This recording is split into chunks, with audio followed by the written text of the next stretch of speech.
عید قربان آمد و در مکه حج اکبر است. عید قربان آمد و در مکه حج اکبر است. دوستان را تبریک نمودن سنتی پیغمبر است.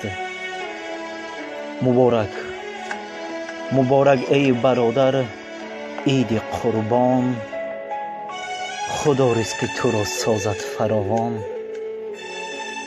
بر پیکر عالم وجود جان آمد.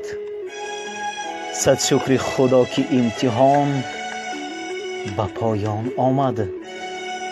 از لطف خداوند خلیل الرحمن یک عید بزرگ به نام قربان آمد. برایتان خوشی های روزگار دسترخوانی